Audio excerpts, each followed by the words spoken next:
I'm going to do a review of the African safari. Please keep And your of eyes on course, your children. You're Securely walking store down any the ramps personal here to get on to the safari jeeps.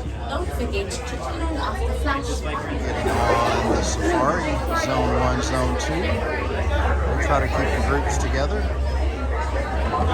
as best they can. To the zebra. However, it is not at all. The okapi is going to be the only known living relative to the giraffe. And we can tell this because they're going to be known as the ghosts of the forest. That's because bongos, they are very rarely seen out in the forest, as more often than not they are going to be found kind of tucked away in those bushes where they can't be seen as easily.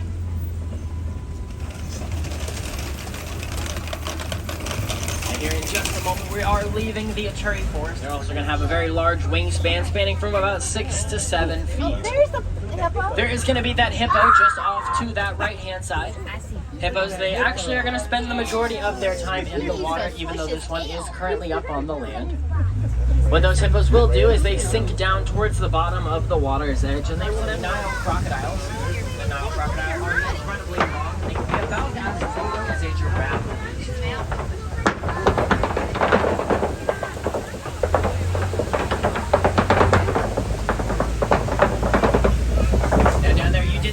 That had their baobab tree, and that really is how it looks. It's known as the upside down tree or the tree area. This is because many of the animals that we can find out here, they like to wander around for their food, as many of them are browsers and grazers. So we're going to find animals pretty much scattered all over today. Now, this could mean that we might find a lot of animals in one area and maybe not so many in the yard off to that left hand side. We're going to see some African painted dogs. Now, while they are quite cute, I definitely would not recommend trying to take any of those puppies home with you, as they are some of the most successful hunters out on the savannah. They're going to hunt with a pack mentality, which does mean that they are going to hunt all together from all angles. Out to our right-hand side, those are some Hartman's Mountain Zebras. Hartman's Mountain Zebras, they have those boulder stripes on their behinds, and their stripes do not extend all the way down to the salient. As you can see, they have those horns on their heads that are going to curve back, and they will use them as a way to help defend themselves from any predators that may try to come up from behind. These are going to be some wildebeest off to that left-hand side. The wildebeest are one of the largest migratory groups out on the savannah. They will migrate in herds of 10 up to about 1,000, and in a single year, about 1.5 million wildebeest are known to migrate out across the savannah. Now, as they are migrating, they are known to kick up a dust cloud so large that it can be seen from outer space from the International Space Station. What?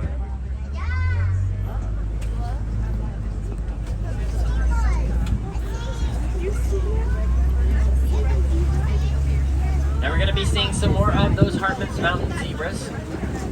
Now every zebra does have a stripe.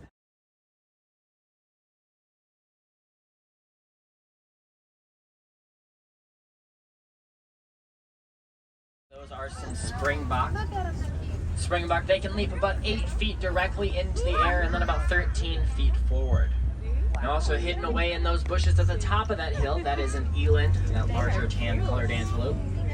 Now elands, they stand about 6 feet tall at the shoulder, so that's not going to include any of the additional height that their head or their neck may provide.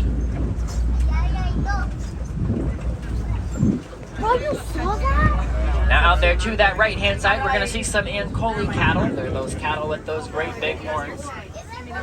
Now because their horns are so... they kind of look like puzzle pieces, which is how we can tell that they are the Messiah giraffe.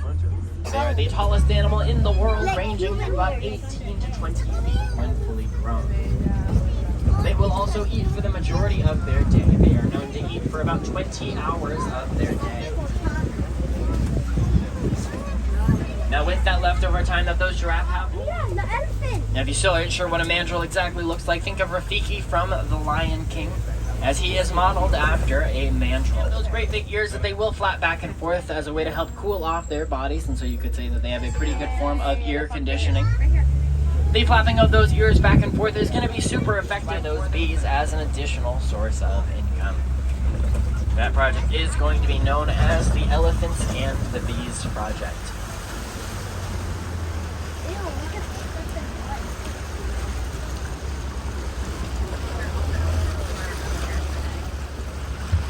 be seeing a flamboyance of greater flamingo out to our left-hand side. They get their name, the flamboyance, from the vibrancy of that color pink. The greater flamingo, they are the larger of the flamingos and also the lightest shade of pink. Now, their pink color comes primarily from their diet, which consists mainly of brine shrimp. And brine shrimp is full of beta-carotene, which is going to be the protein that helps that pink color to come out. You're weighing about 4,000 up to 6,000 pounds. They are also going to be the more social of the rhinos. They are actually going to be the only social rhinos. The majority of other rhinos that you can find in Africa, they are very solitary animals, and so they're typically going to be found out on their own. Now, a group of those white rhinos is going to be known as a crash, and they get that name from the fact that rhinos have very poor eyesight, so they can really only see about a few feet in front of them. So I'll let you put two and two together there on how they do get their nickname, the crash.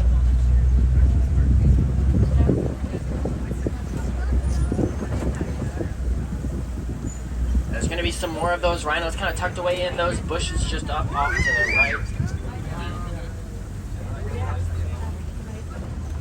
Now, hillsides are going to help them to see better during the day.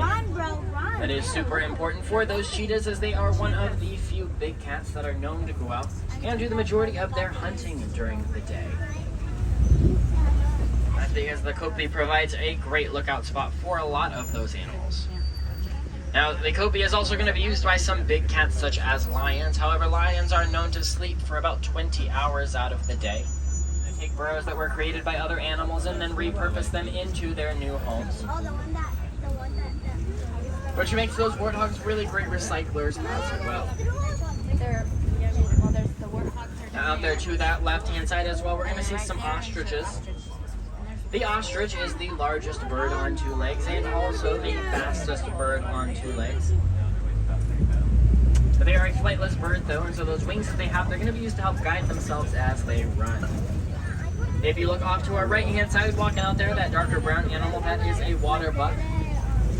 As their name may suggest, the water buck are never typically found too far from a water source. Now with these ostriches, these are three female ostriches, and we can tell that based on the coloring of their feathers. Now these goats, they are quite small, and they are going to be small like that throughout their entire lives.